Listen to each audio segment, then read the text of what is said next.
Radhe Radhe, hello everyone, let's begin with the new episode cute confession. Saurabh बहुत गंभीर से आदित्य को देखते हुए कहता है, तुझे भाभी के साथ ऐसा नहीं करना चाहिए था। तेरे वाइल्डनेस की उनकी बॉडी बिल्कुल बर्दाश्त नहीं कर सकती। सौरभ की बातों से आदित्य के चेहरे एकदम से गिल्ट नजर आने लगा। सौरभ फिर एक बार कहता है, आदि, जिस तरह तुझे अपनी बॉडी में प्रॉब्लम थी वैसे ही भाभी के भी बॉडी में प्रॉब्लम है। तेरे बाइट करने से दांतों का जहर उनके शरीर में फैल गया और वो एकदम उत्पन्न हुआ, दर्द उत्पन्न हुआ और वह बिल्कुल सह नहीं पाई। आदित्य, तो अब हम क्या करें सौरभ? सौरभ ने कहा, हम नहीं, तू करेगा। आदित्य बोला, क्या? सौरभ अपनी जगह से उठकर अलसाई आवाज़ में कहता है, भाभी के मेडिकल रिपोर्ट्स को ढूंढ और उससे जो दवाई होगी उसे लेकर देना। मैं तो चला सोने। आदित्य, अब मुझे कैसे पता चलेगा रिपोर्ट कहाँ है? सौरभ सपाट में कहा, रोमांस करते हुए तूने सोचा था, तब तो बड़ा मज़ा आ रहा था, अब भुगत। सौरभ की बात से आदित्य उसे घूर कर देखने लगा तो सौरभ जल्दी से वहाँ से भाग जाता है। आदित्य अब थोड़ा परेशान हो जाता है। तभी सौरभ कमरे में झांकते हुए कहता है, अगर तू अब रोमांस कंटिन्यू करेगा और भाभी ऐसे ही बेहोश रही तब कोई प्रॉब्लम नहीं होगी। तुझे ज़्यादा परेशान होने की ज़रूरत नहीं है। कल सुबह उन्हें होश आ जाएगा तो पूछ लेना। वैसे भी जहर का फैलना धीरे धीरे अपने आप कम हो जाएगा। जो तुझे ठीक कर सकती है उसे क्या हो सकता है? इतना बोलकर सौरभ जल्दी से भाग जाता है। आदित्य काव्य को देखकर उसकी तरफ बढ़ जाता है और उसे बाहों में भरकर सो जाता है। सुबह के 8 बजे काव्य की आंखें धीरे धीरे खुलती हैं। आंखें खुलते ही काव्य उठकर बैठ जाती है। आदित्य वॉशरूम से रेडी होकर बाहर आता है और काव्य के पास जाकर बैठ जाता है। काव्य कल की बातों को याद करते ही नजरें झुका लेती है। आदित्य शांति से कहता है, जल्दी से रेडी हो जाओ, हमें बाहर जाना है। काव्य एक नज़र आदित्य को देखती है और वॉशरूम की तरफ चली जाती है। कुछ ही देर में बाहर आकर देखती है तो टेबल पर नाश्ता रखा हुआ था। दोनों साथ में नाश्ता करते हैं और कार में बैठकर निकल जाते हैं। काव्य इधर उधर देखते हुए पूछती है, अब हम कहाँ जा रहे हैं? आदित्य बिल्कुल चुप रहता है और कोई जवाब नहीं देता तो काव्य चिढ़ जाती है। कार हॉस्पिटल के सामने रुकती है। हॉस्पिटल को देखते ही काव्य को कल के दर्द याद आने लगती है। आदित्य ने जब काव्य के गर्दन को जोर से बाइट किया था तो थोड़ा दर्द हुआ, लेकिन जैसे ही वक्त बीतता गया काव्य को ऐसे लगने लगा जैसे वे दर्द से कभी मर जाएगी। उसके दर्द बर्दाश्त नहीं हो रहा था। वह कराहने लगी। दर्द इतना ज़्यादा बढ़ गया कि काव्य बेहोश हो गई। यह सब सोचते हुए काव्य आदित्य को देखती है। आदित्य काव्य की तरफ का दरवाजे की तरफ खड़ा हो जाता है। काव्य कार से बाहर आती है। दोनों हॉस्पिटल के अंदर चले जाते हैं। कुछ ही देर में काव्य के चेकअप की रिपोर्ट आती है। डॉक्टर एक नज़र काव्य को देखती है, फिर आदित्य की तरफ देखते कहती है, मिस्टर सिंघानिया, आपकी पाइप में छोटी सी जहर भी बहुत जल्दी रिएक्ट करती है, चाहे वो आपके दांत का हो या नाखून का। वैसे ये प्रॉब्लम शायद इन्हें बचपन से ही है। आदित्य की नज़र अब काव्य पर चली जाती है। डॉक्टर फिर से कहती है, इससे ज़्यादा कोई प्रॉब्लम नहीं है क्योंकि इनके शरीर में ही जहर को ख़त्म करने की ताकत है, लेकिन जिस वक्त ये जहर फैलता है उस वक्त उन्हें ऐसा दर्द होता है जैसे अभी तुरंत मर जाएं। तो यही सजेस्ट करूँगी कि आप जितना चाहें उतना अपनी वाइफी से सॉफ्ट बिहेव करें, जितना हो सके। आदित्य रिपोर्ट लेकर काव्या के साथ बाहर आ जाता है। फिर एक बार सड़क पर कार दौड़ने लगती है। काव्या अपने रिपोर्ट को बार बार देख रही थी, जैसे वह कुछ खोजने की कोशिश कर रही हो। आदित्य का ध्यान काव्य पर नहीं था क्योंकि वह भी काव्य के रिपोर्ट के बारे में ही सोच रहा था। कुछ देर बाद कार बिला में रुकी। काव्य एक नज़र आदित्य को देखती है और कार से उतरने लगती है कि आदित्य उसका हाथ पकड़ लेता है। काव्य सवालिया नज़रों से आदित्य को देखने लगती है। तभी कोई नॉक करता है। आदित्य ग्लास नीचे करता है तो रॉकी बाहर खड़ा होता है। रॉकी आदित्य को एक दवाई देता है। दवाई लेकर आदित्य ग्लास फिर से ऊपर कर देता है। इस वक्त भी आदित्य ने काव्य का हाथ नहीं छोड़ा था। दवाई लगाने के लिए आदित्य काव्य को हाथ छोड़ देता है। आदित्य थोड़ा झुककर काव्य के गर्दन के बालों को हटाता और काव्य की आंखें एकदम से बंद हो जाती हैं। आदित्य अब अपने हाथों से काव्य के गर्दन पर दवाई लगाता है। आदित्य के हाथों के स्पर्श से हर बार की तरह काव्या सिहर उठती है। कुछ ही देर में आदित्य काव्य के गर्दन पर हर हिस्से में दवाई लगाता है और थोड़ा झुककर काव्य के माथे को अपने होठों से चूम लेता है। काव्य के हाथ साड़ी में कस जाती है। कुछ देर बाद जब काव्या को कुछ एहसास नहीं होता तो वह धीरे धीरे आंखें खोलती है। आंखें खोलकर काव्या आदित्य को देखती है जो अपने फ़ोन में कुछ चेक कर रहा था। काव्या अब कार से उतर जाती है। काव्या के उतरती आदित्य की कार वहां से चली जाती है। काव्या विला में अंदर जाती है। तभी विशाखा जी काव्या को बुलाती हैं। काव्या अपनी जगह पर रुक जाती है। विशाखा जी एक थाली लेकर आती हैं और उसमें से काव्या को प्रसाद देते हुए कहती हैं, कब से हम आपको ढूंढ रहे थे। काव्या प्रसाद लेती है और कहती है, माँ वो हम बाहर गए थे।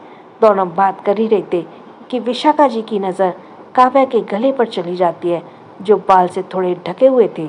विशाखा जी काव्या को सोफे पर बैठाती है और काव्या के बालों को साइड करके देखती हैं तो जगह जगह लव बाइट्स थे। यह देखकर विशाखा जी काव्या को देखते पूछती हैं, काव्या क्या ये आदि ने किया है। जैसे ही काव्या विशाखा जी की सवाल सुनती है तो थोड़ा सहम जाती है क्योंकि इस वक्त विशाखा जी का चेहरा एकदम सीरियस था। काव्या सिर झुका लेती है। विशाखा जी काव्या के चिन्ह को पकड़कर आंखों में देखती है और पूछती है, बताइए ना काव्या, क्या आदि ने ये निशान आपको दिए हैं। काव्या नज़र नीचे करके हाँ में सह लाती है। विशाखा जी काव्या का हाथ पकड़कर अपने कमरे की तरफ ले जाती हैं। काव्या भी उनके पीछे पीछे चली जाती है। विशाखा जी कमरे में जाकर काव्या के बेड पर बिठाते हैं। खुद कबर्ड की तरफ जाकर एक बड़ा सा बॉक्स लेकर आती हैं। काव्या बस उन्हें देखती रहती है। विशाखा जी काव्या के सामने बेड पर बॉक्स रखती हैं और फिर से खोलकर छोटे बच्चों के कपड़े निकालने लगती हैं। कपड़ों को देखते ही विशाखा जी कहती है, ये आदि के बचपन के कपड़े हैं। यह सुनते ही काव्या उन कपड़ों को छूने लगती है। कपड़ों को देखते ही विशाखा जी कहती है, आपको पता है काव्या, अर्जुन के बाद आदि हमारे घर में गर्भ में थे, पेट में, तो हमारा पूरा परिवार बहुत खुश था। आदि के आने की खुशी में हमने इतनी सारी तैयारियां कर रखी थी कि शायद ही हमने अर्जुन के वक्त की हो। उनके बाद उनके हर एक चीज़ का ध्यान रखता था। हमने उनके कपड़े, पालना, खिलौने, सब कुछ। उस वक्त रूहानी भी मायावती से गर्भ के पल रही थी।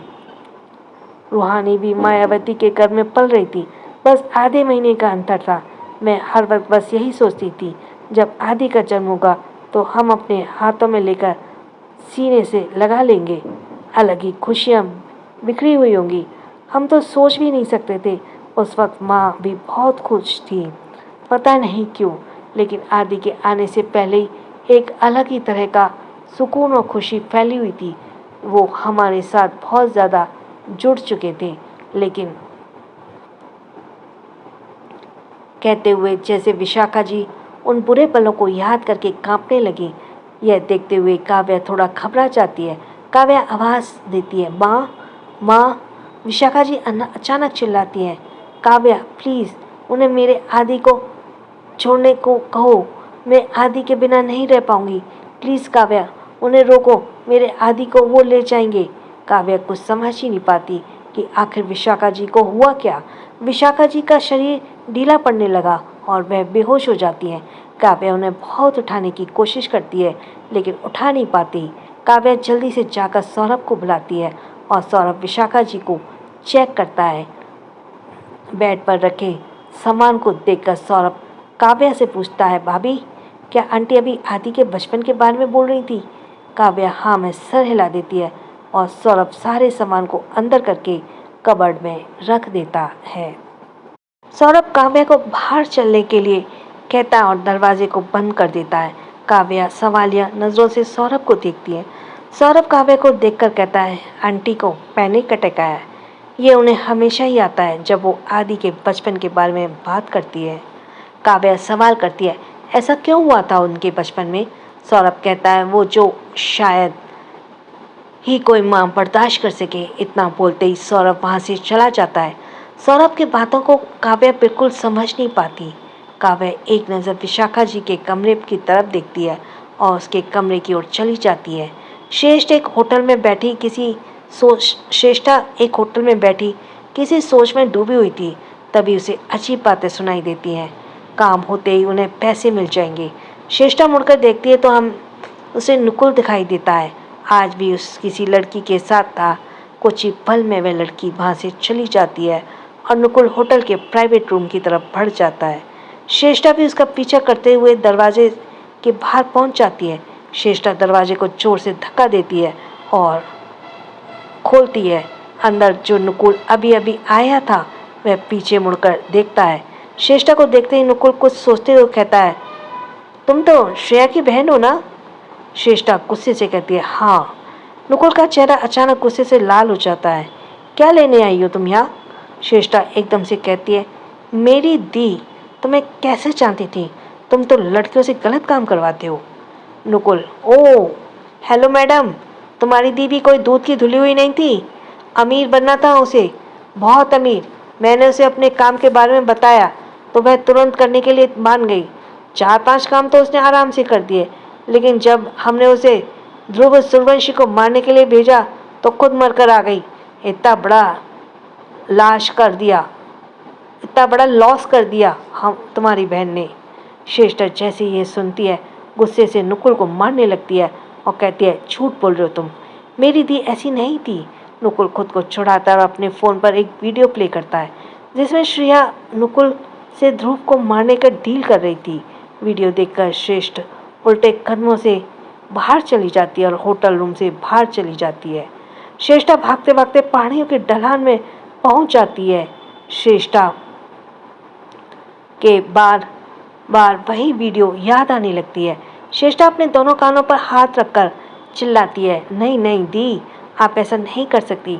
कुछ पैसों के लिए आप किसी की जान कैसे ले सकती हैं? श्रेष्ठा बोलते बोलते रोते हुए घुटनों के बल बैठ जाती है और कहती है, ये आपने क्या कर दिया दी? आपने एक बार भी नहीं सोचा मैं कितनी अकेली पड़ जाऊंगी, आपके बिना जी नहीं पाऊंगी। श्रेष्ठा को अब ध्रुव को जहर देना याद आता है। श्रेष्ठा अपनी जगह से उठती है और कहती है, गलती तो मैंने भी की थी ना। मैंने भी बिना किसी वजह से ध्रुव को मार दिया। जो वजह थी वह तो खुद गलत निकली। अब गलत का साथ देने वाला भी तो गलत होता है, तो गलती की सज़ा तो मिलती ही है ना। दी, मैं भी आपके पास आ रही हूँ यह पूछने के लिए कि आपने ऐसा क्यों किया। आपके लिए पैसे कब से पैसे रिश्तों से बड़े हो गए। श्रेष्ठा पहाड़ियों को देखते हुए आगे बढ़ने लगी। श्रेष्ठा पहाड़ी से कूदने ही वाली थी कि कोई उसके हाथों को पकड़ खींच लेता है, जिससे वह सीधे उसके सीने से लग जाती है। श्रेष्ठा को उसके बदन में जानी पहचानी खुशबू आती है। श्रेष्ठा आंखें उठाकर देखती है तो ध्रुव का चेहरा दिखता है। श्रेष्ठा एकदम से उसके अलग होती है और हकलाते हुए कहती है, तुम तो मर गई थी ना? ध्रुव कहता है, हाँ, सिर्फ तुम्हारी नज़रों में। श्रेष्ठा अचानक से उसके पास दौड़कर आती है और गले लगते रोते हुए कहती है, आई एम सॉरी, प्लीज़ मुझे माफ़ कर दो। ध्रुव श्रेष्ठा के बालों को सहलाते हुए कहता है, ऐसे कैसे माफ़ कर दूँ बेबी? तुमने मेरी जान लेनी चाहिए, मैं मरते मरते बचाऊं? थोड़ी सी भी देर हो जाती ना तो मैं सीधे ऊपर चले जाता।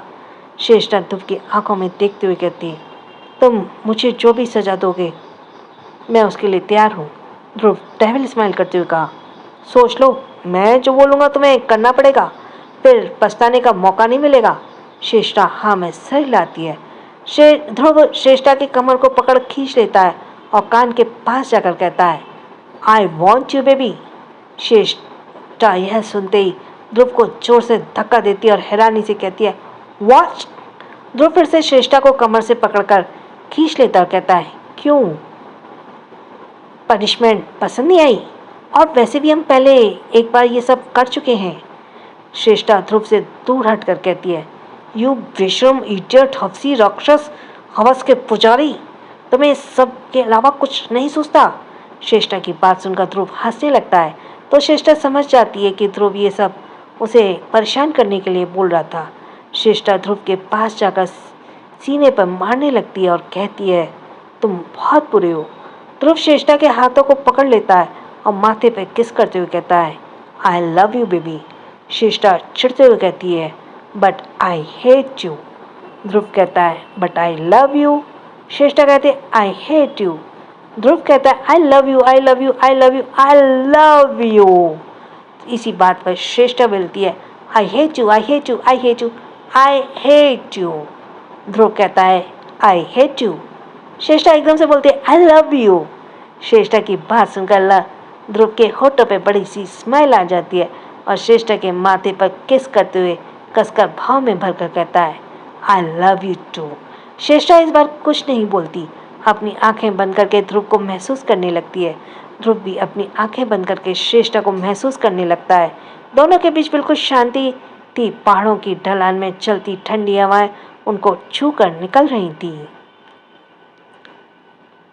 Next episode that is 52, Kavya and Preet face to face. रात के करीब 11 बजे आदित्य विला के पहुंचकर अपने कमरे की तरफ बढ़ जाता है। दरवाज़ा खुलते ही उसकी नज़र सीधे काव्या पर जाती है। काव्या उसी का इंतजार कर रही थी। आदित्य के आते ही काव्या भी नज़रें उठाकर उसे देखने लगती है। आदित्य काव्या से नज़र हटाकर फ्रेश होने के लिए चला जाता है। कुछ देर में आदित्य फ्रेश होकर सीधे काव्या के पास जाकर बैठ जाता है। अब दोनों की नज़रें आपस में टकरा जाती हैं। आदित्य अपने हाथ बढ़ाकर काव्या के बालों को साइड करता है और उसकी गर्दन को देखने लगता है। दवाई के असर से अब तक चोट काफ़ी हद तक ठीक हो चुकी थी। चोटों को देखकर आदित्य काव्या को देखने लगता है, जो आंखें बंद करके बैठी हुई थी। आदित्य बिना कुछ बोले वहां से उठकर साइड में जाकर लेट जाता है। काव्या अपनी आंखें खोलकर देखती है तो आदित्य उसकी तरफ पीठ करके लेटा हुआ है। काव्या के मन में एक अजीब सा डर पैदा होता है, शायद दूरियों का डर हो। काव्या बहुत देर तक आदित्य को देखती रहती है और फिर खुद भी लेट जाती है। कुछ ही देर में दोनों की नींद में आगोश में चले जाते हैं। अगली सुबह जब काव्या की आंखें खुलती है तो वह देखती है कि ना बेड पर कोई होता है और ना पूरे कमरे में। काव्या वॉशरूम जाकर रेडी होने लगती है और नीचे चली जाती है। काव्या अनुराग को ढूंढते हुए उसे कमरे में पहुंच जाती है। कमरे में अनुराग अपने जूते के लेस बांधते हुए फ़ोन पर बात करता है। हाँ यार, बस अभी निकल रहा हूँ। इतना बोलते ही कॉल कट करके रख देता है। अनुराग पूरी तरह से रेडी होकर सर ऊपर करता है कि उसकी नज़र काव्या पर पड़ती है। अनुराग उठते हुए, क्या हुआ भाभी? काव्या, आप कहीं जा रहे हैं? अनुराग तुरंत कहता, हाँ दोस्तों ने बुलाया है तो हम उनके साथ जा रहे हैं। काव्या काफ़ी नरमी से कहती, ओह अच्छा ठीक है। काव्या को देखते हुए अनुराग सवाल करता है, भाभी आपको कहीं जाना था? काव्या ने कहा, हाँ वो हमें मंदिर जाना था। अनुराग अपना फ़ोन को उठाकर, ठीक है फिर मैं अपने दोस्तों को मना कर देता हूँ। काव्या हैरानी से अनुराग को देखती है, फिर जल्दी से उसके हाथ से फ़ोन छीनकर कहती है, ये आप क्या कर रहे हैं?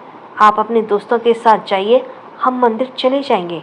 अनुराग कंफर्म करते हुए पूछता है, और यू आर श्योर भाभी? काव्या हाँ में सिर हिला देती है और अनुराग अपना फ़ोन लेता है और काव्या को साइड हक करके बाहर बोलकर चला जाता है। काव्या भी विला से निकलती है। उसी वक्त आदित्य भी विला से निकलता है। आदित्य को देखकर काव्या को एक उम्मीद मिल जाती है, लेकिन आदित्य काफ़ी तेज कदमों से बाहर आकर सीधे कार में बैठ जाता है। उसके बैठते ही कार जाने लगती है। काव्या की उम्मीद पल भर में टूट जाती है। आदित्य जो बाहर आते समय काव्या को देख ही रहा था, वह अचानक से मिरर पर देखता है। आदित्य ड्राइव को पीछे करने के लिए ऑर्डर करता है तो सीधे काव्या को सामने रुकती है और यह देखकर काव्या थोड़ी चौंक जाती है। आदित्य ग्लास को नीचे करके काव्या से पूछता है, तुम्हें कहीं जाना है? काव्या हाँ में सिर हिला देती है तो आदित्य उसे बैठने के लिए कहता है। काव्या कार का दरवाज़ा खोल अंदर बैठती है। कार सड़कों पर दौड़ने लगती है। बहुत देरी की चुप्पी के बाद आदित्य काव्या को देखकर पूछता है, तुम्हें अब दर्द तो नहीं हो रहा? काव्या आदित्य के आंखों में देखते हुए कहती है, हो रहा है। इतना बोलकर काव्या नजरें फेर लेती है। आदित्य थोड़ा आगे बढ़ते हुए काव्या के बालों को हटाने के लिए जैसे ही हाथ बढ़ाता है, काव्या उसे रोक लेती है और थोड़ा घिसक कर दूर होकर बैठ जाती है। आदित्य समझ जाता है कि काव्या किसी बात से उसे नाराज़ है। कार में उन दोनों के अलावा रॉकी और ड्राइवर भी थे, इसलिए आदित्य को यह समय सही नहीं लगता काव्या से पूछने का, आखिर ये नाराज़ क्यों है। आदित्य अपने लैपटॉप पर काम करने लगता है तो वहीं काव्या खिड़की के बाहर खूबसूरत नज़ारों को देखने में पूरी तरह से बिजी थी। मंदिर आते ही कार रुकती है। काव्या बिना कुछ बोले कार से निकलकर मंदिर के सीढ़ियाँ चढ़कर अंदर चली जाती है। आदित्य काव्या को तब तक देखता है जब तक कि वह उसके नज़रों से ओझल नहीं हो जाती। काव्या ने ना देखते ही आदित्य बोला, मंदिर के चारों ओर बॉडीगार्ड लगा दो। आगे जो रॉकी बैठा हुआ था वह तो फ़ोन उठाकर ऑर्डर देता है। कुछ ही वक्त में आदित्य की कार वहाँ से चली जाती है और बहुत सारे बॉडीगार्ड्स की कार एक साथ रुकती हैं। सब मंदिर के चारों ओर घेर लेते हैं। काव्या पंडित जी की पूजा का थाल देती है। पंडित जी मुस्कुरा कर पूछते हैं, आज किसके नाम की पूजा करनी है? काव्या तुरंत कहती है, जी अर्जुन के नाम पर। पंडित जी पूजा के थाल को अंदर ले जाते हैं और काव्या वहाँ हाथ जोड़कर आंखें बंद कर लेती है। वहीं उसे पीछे खड़ी प्रीत उसे नफरत से देख रही थी। उसने काव्या का चेहरा तो नहीं देखा, लेकिन उसे पीछे से देखकर ही समझ गई थी कि यह अर्जुन के परिवार से है तो कोई नहीं हो सकती। वो जाहिर वह अर्जुन की वाइफ है। प्रीत ने काव्या और पंडित जी का भी बात सुन ली थी। कुछ ही देर में पूजा करके पंडित जी ने काव्या को थाल पकड़ा देते हैं। काव्या थाल लेकर पीछे मुड़ती है तो उसकी नज़र सीधे प्रीत पर पड़ती है। प्रीत ने इस वक्त सफ़ेद रंग की अनारकली सूट पहनी थी। प्रीत मेकअप नहीं करती थी, बिल्कुल काव्या की तरह। प्रीत की आंखें ऐसी थी कि कोई भी उसे देखकर उसी में खो जाए। प्रीत दिखने में बहुत खूबसूरत थी।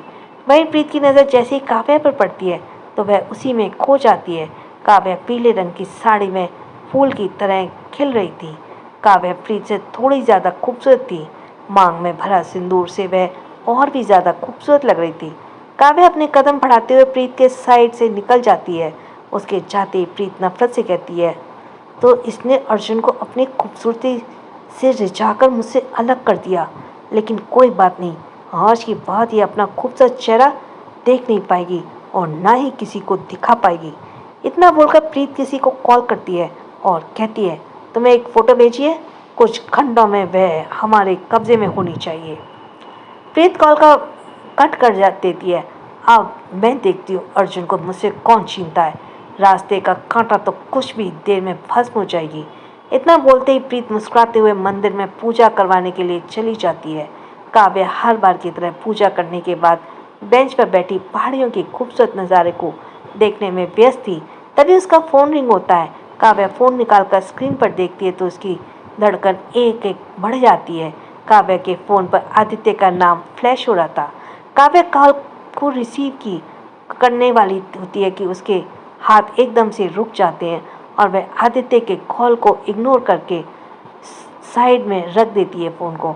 आदित्य 6-7 बार कॉल करता है, लेकिन काव्या कॉल रिसीव नहीं करती। कुछ पल में काव्या का फ़ोन रिंग करना बंद हो जाता है। काव्या फिर एक बार पहाड़ियों की खूबसूरत नज़ारे में खो जाती है। तभी एक बॉड काव्या को तरफ फ़ोन बढ़ाकर कहता है, मैम बॉस आपसे बात करना चाहते हैं। काव्या नाराज़गी से कहती है, उन्हें कह दीजिए हम बिल्कुल ठीक है और हमें अब किसी से बात करने का मन नहीं है। बॉडीगार्ड की तो डर से पसीने ही छूटने लगते हैं। वह फ़ोन को लेकर स्क्रीन को देखता है तो कॉल कट हो चुका था। यह देखकर बॉडीगार्ड राहत की सांस लेता है और वहाँ से चला जाता है। काव्या आंखें बंद करके चेयर से टेक कर बैठ जाती है। इधर प्रीत के फ़ोन का कॉल आता है और वह तुरंत रिसीव करते हुए बोली, क्या हुआ? उधर से आवाज़ आती है, सॉरी मैम, लेकिन उन्हें किडनैप करना मुश्किल है। मंदिर के चारों तरफ सिंघानिया के बॉडीगार्ड्स हैं। आदित्य सिंघानिया ने फुल सिक्योरिटी की हुई है। प्रीत गुस्से से कॉल कट कर देती है और कहती है, ये आदित्य सिंघानिया हर बार मेरे रास्ते में आ जाता है। इसे बहुत फिक्र है अपनी भाभी की। कोई बात नहीं, कब तक ये मुझसे बच पाएगी? इसे मरना तो मेरे हाथों है।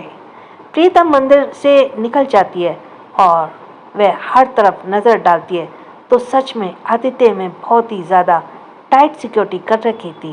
प्रीत चुटते हुए कहती है, सिक्योरिटी तो ऐसे कर रखी है कि कोई सेलिब्रिटी मंदिर में आया हो। ये आदित्य सिंघानिया एक मौका तक नहीं देता दुश्मनों को। मेरे प्यार का दुश्मन बना बैठा है। एक तो इसकी खुड़ूस दादी और एक खुड़ूस पोता। इन दोनों की वजह से मैं आज तक अर्जुन से बात तक नहीं कर पाई। प्रीत अब कार की सीट पर टेक कर आंखें बंद करके उस पल को याद करती है जब उन्होंने अरुणी देवी से प्रीत के रिश्ते के लिए बात की थी।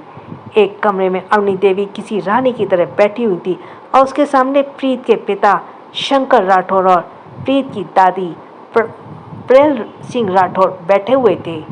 प्रेल सिंह राठौर बहुत नरमी से कहती हैं, देखिए हमारे परिवार में बीच जो दुश्मनी है उसकी जड़ तो खत्म हो चुकी है, तो ये दुश्मनी किस बात की? हम चाहते कि हम हमारी दुश्मनी को छोड़कर एक नई रिश्ते की शुरुआत करें। अरुणी देवी फीकी मुस्कान के लिए कहती हैं, रिश्ते तोड़ने वाले रिश्ते जोड़ने की बात करें, हमें तो अपनी आंखों पर विश्वास नहीं हो रहा। तभी प्रीत तुरंत कहती है, दादी आप। इतना कहते ही बोलती है कि अरुणी देवी तेज चिल्लाते हुए कहती है, दादी मैं बस अपने पोते पोते के लिए हूँ, किसी अनजान के लिए नहीं, तो आइंदा से याद रखना। प्रीत बिल्कुल चुप हो जाती है। प्रेल सिंह राठौर फिर कहते हैं, देखिए हमें पता है कि हमारे परिवार में जो आपने आपके परिवार के साथ किया वह बिल्कुल गलत था, लेकिन अब हम होने को तो नहीं टाल सकते। जो होना था वो हो गया। अतीत को भूलकर आगे की सोचे तो बेहतर होगा। अरुणी देवी सख्ती से कहती है, हम आप लोगों के साथ रिश्ता जोड़कर अपनी दर्द को वापस बिल्कुल अपनाना नहीं चाहेंगे। हम लोगों के परिवार के साथ जो आपके परिवार ने नीच हरकत की उसे हम कभी नहीं भूल पाएंगे और ना ही भूलना चाहते हैं। आज आपके परिवार की वजह से हमारा परिवार अधूरा है, जो किसी वक्त पूरा हुआ करता था। इस बार शंकर राठौर कहते हैं, लेकिन इसमें हमारे पापा की क्या गलती थी? जिसने गलती की उन्हें उसकी सज़ा मिल चुकी है। अब आप हमें गुनाहगार ठहराकर क्या साबित करना चाहती हैं? अरुणी देवी, गलती किसी की भी हो, खून तो एक ही है। कब अपनी गद्दारी दिखा दे इसका तो हमें अंदाज़ा भी नहीं। प्रयास सिंह राठौर गुस्से से चिल्लाते उठते हैं, अरुणी देवी। अरुणी देवी भी अब उसकी जगह से उठकर बोलती हैं, चिल्लाइए मत, ये आपका नहीं हमारा राज्य है। प्रीत अपने दादा को शांत करते हुए, दादाजी प्लीज शांत हो जाइए। प्रेल सिंह राठौर गुस्से से कहते हैं, हम इतनी देर से शांत हैं, इसका मतलब यह नहीं कि आप हमें कुछ भी कहिए, हम सुन लेंगे। अरुणी देवी, हमने भी नहीं कहा हमारी बातों को आप सुने, इसलिए कह रहे हैं अभी इसी वक्त चली जाइए अपने बेटे और पोती को लेकर और समझा दीजिए अपनी पोती को अर्जुन इस जन्म में तो इसे कभी नहीं मिल सकता, तो उसका पीछा करना या उसे पाने का ख्वाब देखना छोड़ दे। जैसे ही यह प्रीत सुनती है गुस्से से बौखला जाती है और कहती है, आप मुझे मेरे अर्जुन से अलग नहीं कर सकती। सुना आपने, मैं अर्जुन की होकर रहूँगी और अर्जुन मेरे। इस जन्म क्या हर जन्म में अर्जुन सिर्फ मेरे और मेरे बनकर रहेंगे और आप कुछ नहीं कर सकती। अरुणी देवी भी गुस्से से कहती है, अर्जुन अर्जुन क्या आपको हम अर्जुन की परछाई तक को देखने नहीं देंगे? उन्हें अपना बनाने का सवाल ही नहीं उठता। प्रीत कहते हैं, हम भी देखते हैं आप हमें अर्जुन के कैसे दूर रखती हैं। अर्जुन सिर्फ हमारे हैं और हमारा उन पे हमेशा पास रहते हैं। तो सॉरी, और जो हमारा है होता है वह हमेशा हमारे पास रहता है। अरुणी देवी कहती हैं, अर्जुन आपके ना थे, ना ही है और ना ही हम कभी उन्हें आपका होने देंगे। अर्जुन वही करेंगे जो हम चाहेंगे। अगर हम कहेंगे तो वे आपको देखेंगे भी नहीं, और वैसे भी हमें नहीं लगता उन्होंने आपको देखा भी होगा, और अब तो सवाल ही नहीं उठता कि हम कभी उन्हें आपको देखने भी देंगे। तो बेहतर यही होगा कि आप अर्जुन से दूर रहें। इतना बोलते ही अरुणी देवी वहाँ से चली जाती है। प्रीत गुस्से से अपनी मुट्ठी कस लेती है। प्रेल सिंह राठौर और शंकर राठौर तो लाचारी से अपनी पोती को देखते रहते हैं, क्योंकि उन्हें पता था कि अरुणी देवी जो कहती है वह करके रहती है। अगर उन्होंने कह दिया कि अर्जुन कभी प्रीत की नज़र नहीं आएगा, इसका मतलब यही है कि वह प्रीत को कभी नहीं दिखेगा। उस वक्त के बाद ऐसा ही हुआ। प्रीत हर वक्त सिंघानिया विला में आगे पीछे घूमती रही, लेकिन उसे अर्जुन की एक झलक तक नहीं दिखी। इस वजह से प्रीत गुस्से से पागल हो गई, ना ढंग से सोती ना खाती। उसकी हालत देखकर प्रेल सिंह राठौर को भी बहुत ही ज़्यादा बुरा के साथ साथ गुस्सा भी आया। उन्होंने सिंघानिया विला में हमले के बारे में सोचा था, लेकिन प्रीत ने मना कर दिया। वह इस वजह से दुश्मनी को फिर से बढ़ाना नहीं चाहती थी, इसलिए वह खुद को शांत करने लगी। फिर उसने सिंघानिया विला की तरफ जाना भी छोड़ दिया। सब एकदम शांत चल रहा था, लेकिन जब प्रीत को पता चला कि अरुणी देवी ने अर्जुन की शादी तय कर दी है, तो वह खुद को बिल्कुल रोक नहीं पाई। वह अपने प्यार को किसी और का होते नहीं देख सकती थी, इसलिए उसने हमले की तैयारी करने की सोची। प्रीत से सबके बारे में सोच ही रही थी कि तभी उसे काव्या का चेहरा याद आया। काव्या का चेहरा देखते ही प्रीत गुस्से से मुट्ठी कस लेती है। अब तो प्रीत काव्या और अर्जुन के भावों में इमेजिन करने लगी, उन्हें गले लगते हुए, उन्हें होठों में होठों को रखकर चूमते हुए, उन्हें एक ही बिस्तर पर सोते हुए। ये सब सोचते हुए तो प्रीत गुस्से से पूरी लाल हो जाती है। उसका मन करता है कि वह अभी तुरंत काव्या को अपने हाथों से बेरहमी से मौत के घाट उतार दे, लेकिन वह ऐसा तो बिल्कुल नहीं कर सकती थी। बस ये सब सोच ही सकती थी। वहीं काव्या काफ़ी देर तक अपने अकेलेपन को गुजारने के बाद मंदिर से निकल जाती है। काव्या के साथ साथ ही चारों तरफ पहले बॉडीगार्ड्स भी उसके पीछे चले जाते हैं। वहीं आदित्य के ऑफिस में बिल्कुल भी मन नहीं लग रहा था। उसे बार बार काव्या की नाराज़गी याद आ रही थी, लेकिन आदित्य अभी समझ नहीं पाया था कि आखिर काव्या के नाराज़ होने की वजह क्या है। क्या यह तो हो सकता है कि उसने जो काव्या के साथ वाइल्ड बिहेव किया था, उसकी वजह से वो काव्या को दर्द हुआ था। कहीं काव्या इस वजह से तो नाराज़ नहीं है, लेकिन जो भी हो नाराज़गी का कारण तो काव्या भी बता सकती है। इसलिए आदित्य अपने सर को झटक कर ऑफिस के कामों में लग जाता है। और इसी के साथ थैंक्स फॉर लिसनिंग। छोटों को प्यार, बड़ों को सम्मान। राधे राधे।